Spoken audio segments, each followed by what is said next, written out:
There are many things to see in Israel's Negev desert, which contains more than 55% of Israel's land, but only about 8% of its population.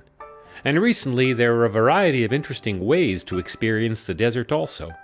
Karmei Avdat is a farm, vineyard, and bed and breakfast, situated right on the ancient spice route that went from Yemen to Gaza.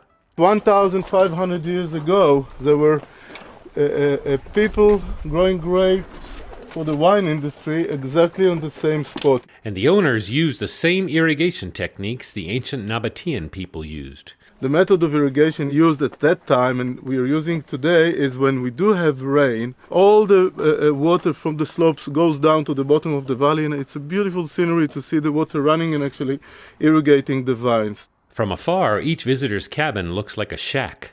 But when you go inside one, you see a unique aesthetic that unites the indoors and the outdoors. The floor is the same as the stones outside, meaning if I see the people sitting too much time in the cabin, I kick them out and tell them, go out, this is the place you should be. Each cabin has its own small pool outside for cooling off, and day or overnight visitors of course get to sample Karmei Avdat's wine. From Karmei Avdat we go to its namesake Avdat, the site of an ancient Nabatean city on the spice route, which at its height had 10,000 people living there. Several grape-pressing shops were uncovered, where apparently many families brought their crop to be turned into wine. They grab everything, the leftover, inside to this hole, and squeeze it a little bit. Squeeze it with their legs here. There is another hole, go under the floor, and go to the same system. By the 4th century, the Nabateans had all converted to Christianity, and churches are some of the most impressive ruins in Avdat. They bring the materials from distance.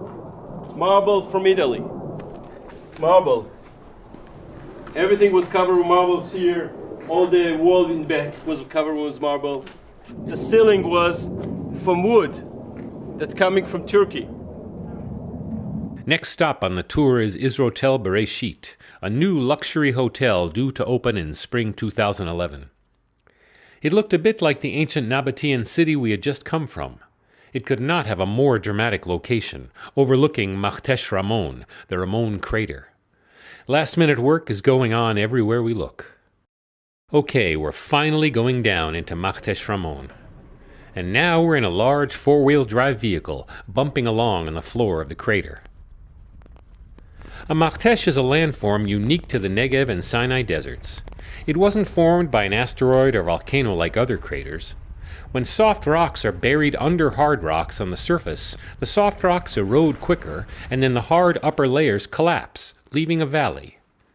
This Machtesh is said to be eroded in the shape of a heart, 40 kilometers long and 10 kilometers wide. We are somewhere here in the middle of the crater. And this is become a high mountains above, because this two valley is already taking down. So now you see the shape of the heart, right?